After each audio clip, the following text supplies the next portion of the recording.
My backstory, a brief history of my life. Part 3. AJ Ferreira.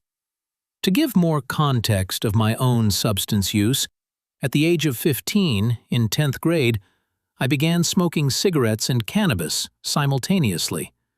This was around the time following Jenna's passing. At first it felt social, but then it became a common default to consume tobacco and cannabis while isolating at home. Later, when I was 18, I began using flavored nicotine vapes as well. Cannabis, I felt, offered me calmness, a sense of relief from my negative thought patterns, and I felt relaxed, and as if I could offer myself more kindness and love when I was using cannabis. Unlike the environments and people that surrounded me, cannabis brought me peace, stillness, awareness of the present moment, self-acceptance, introspectiveness, curiosity to learn, and positive thoughts, and still does to this day. Cannabis offered me a space to breathe and simply exist, and that is why I became drawn to it, and is also perhaps why I explored other substances later on, and is also why I was drawn to spirituality, religion, existentialism, music and art, philosophy, psychology, and science at a young age.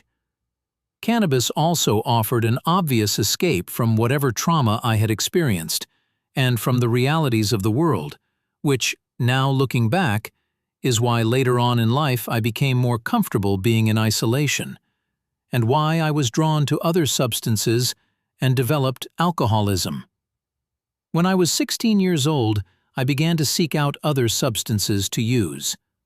I searched online to educate myself on drugs and substances that would offer me different kinds of highs, but also searched for drugs and substances that were safer and less harmful to consume, as my goal was to have a wonderful high experience and not to harm myself.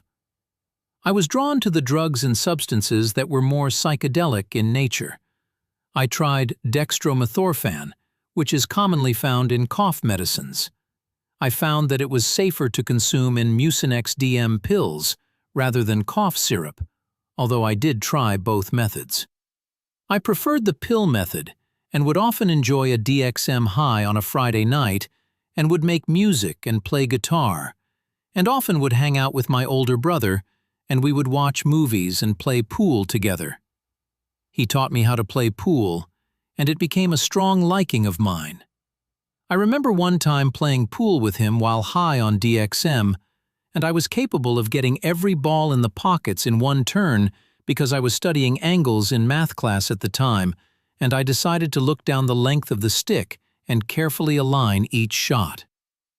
The day before my first day of school for my senior year, I took DXM for the last time.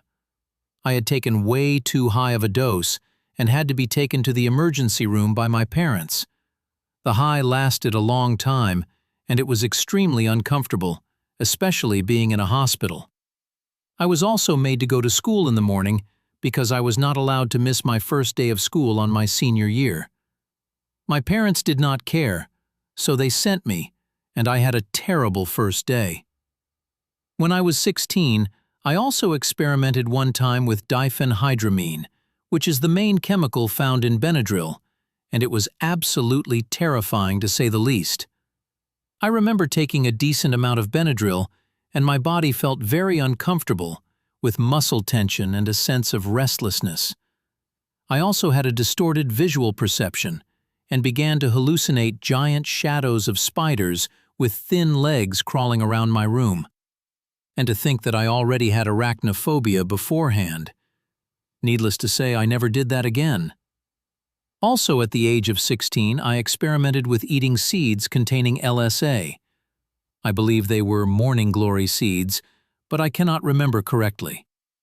I tried this a total of 2 or 3 times. After eating the seeds each time, I remember becoming very nauseous and then vomiting.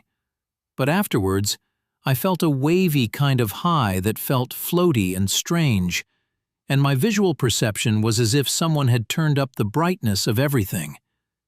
It was very interesting, but after those experiences, I never tried it again. Continue with Part 4 for the rest of the story. AJ Ferreira.